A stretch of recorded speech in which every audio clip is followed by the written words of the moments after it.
अस्सलाम वालेकुम फ्रेंड्स, मैं सफदर खान कियानी। आप देख रहे हैं मेरा channel voice of Kiyani. Channel पे आप न्यू है, चैनल को लाजमी सब्सक्राइब कीजिए और बेल आइकन को भी क्लिक कर दीजिए ताकि तमाम वीडियोस का नोटिफिकेशन आपको टाइम से मिलता रहे। फ्रेंड्स, आपको पता है कि हम अक्सर अपनी वीडियोस में फार्मास्यूटिकल को बेस बनाते हैं और उसी से रिलेटेड हमारी वीडियोस ज़्यादा होती हैं और वहीं के एक्सपोजर्स को, वहीं की बेस्ट प्रैक्टिसेस को और वहीं के गाइडलाइंस को हम डिस्कस कर रहे होते हैं। तो आपको पता है फार्मा के क्वालिटी कंट्रोल डिपार्टमेंट में एचपीएलसी यूज़ होता है। बहुत हाईली इंस्ट्रूमेंट है, क्रोमेटोग्राफिक टेक्निक्स है। उसके अंदर कॉलम का पार्ट बड़ा होता है और कॉलम को आप यूज़ करते हैं। जो कॉलम होता है उसकी बहुत इंपॉर्टेंस है, इसको हार्ड ऑफ एचपीएलसी भी कहते हैं। तो इस पे आज थोड़ी सी हम एक फर्दर वीडियो बनाएंगे छोटी सी, कि किसी भी जगह पे अगर आप कॉलम यूज़ कर रहे हैं तो उसकी परफॉर्मेंस कैसे चेक करेंगे। अच्छा, इस परफॉर्मेंस चेक करने से पहले मैं एक थोड़ी सी बात ये कर दूं कि कोई भी कॉलम, आपको पता है कि अच्छी कंपनीज में, इंडस्ट्री मल्टीनेशनल कंपनी में एक सिस्टम एग्जिस्ट करता है कॉलम को ऑब्सलीट करने का। आल्दो के परफॉर्मेंस कॉलम सही दे रहा हो या न दे रहा हो, लेकिन उनका एक डॉक्यूमेंट होता है, एक बेस्ट प्रैक्टिस होती है जिसके तहत वो उस कॉलम को ऑब्सलीट कर देते हैं, चाहे वो अपीयरेंस वाइज सही ही क्यों ना हो। क्योंकि मैंने पिछली वीडियो में बताया था कि कुछ लोग इसको क्राइटेरिया रखते हैं on the basis of theoretical plates. तो उसकी बेस पे इसको कॉलम को हटा दिया जाता है। जब प्लेट्स हाफ हो जाए या 25% हो जाए तो कॉलम को हम ऑब्सलीट कर देते हैं। लेकिन छोटी कंपनीज, इसके रिलेटेड अगर छोटी कंपनीज में बात करें तो वहाँ तो आपको एक तो कॉलम मिलता नहीं है इतनी आसानी से, और वहाँ प्रॉब्लम्स बहुत ज़्यादा होते हैं। तो कॉलम के लिए, यूजेज के लिए रिकमेंडेशन आपको पता यही है कि वो प्रोडक्ट वाइज स्पेसिफाइड होना चाहिए, प्रोडक्ट या आइटम वाइज स्पेसिफाइड हो।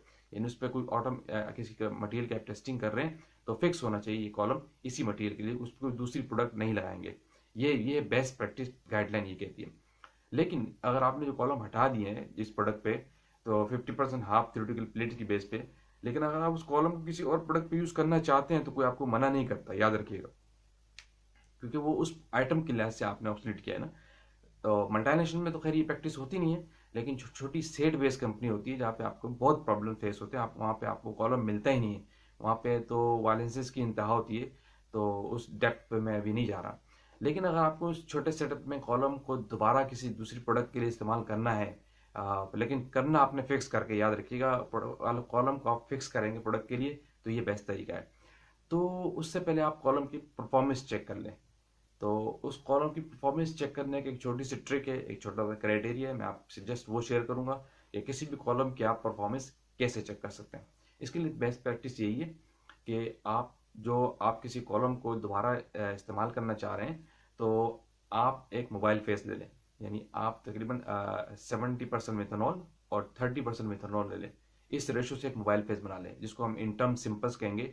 यानी 70% मिथेनॉल ये आपका मोबाइल फेज है। 70% मिथेनॉल का मतलब है उसमें 30% वाटर होगा। ठीक है, ये जनरल टर्म से हर टेक्निकल आदमी समझता है इस चीज़ को। यानी आपका 70% मिथेनॉल हो गया, वो आप उस सिस्टम में मोबाइल फेजर चलाएं और उस कॉलम को उस मोबाइल फेज पे रन कर दें स्टेबल होने के बाद। और वेवलेंथ जो आप 245 नैनोमीटर सेट कर दें। ठीक है, 245 याद रखिएगा। तो इसके ऊपर ना आप दो कंपाउंड्स होते हैं हमारे पास, हर लिबॉर्टरी का अवेलेबल होते हैं, बेंजीन और टॉलिन। इन दो कंपाउंड्स के आप इंजेक्शन उस पर रेप्लिकेट चला के देखें। तो और इनके आप तकरीबन 10 ppm या 20 ppm को सोल्यूशन बना ले। इनसे नॉर्मल आप समझ लें कि 0.1 ml 50 ml में डाल दें। अगर आप पीपीएम में बनाना चाह रहे हो तो बेस्ट है कि आप 10 ppm का सोल्यूशन बना लें, या तो फिर आप 20 ppm का सोल्यूशन बना लें।